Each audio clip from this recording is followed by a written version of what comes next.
So, let's walk. Walking.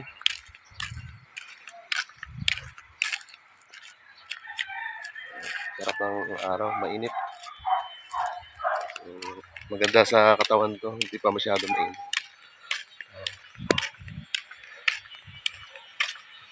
Mamaya titignan naman natin yung ating tanim na no, pinunla natin ng mga seeds.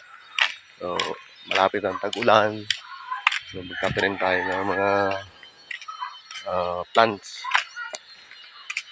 Daily habit natin yan para makatulong tayo sa ating environment.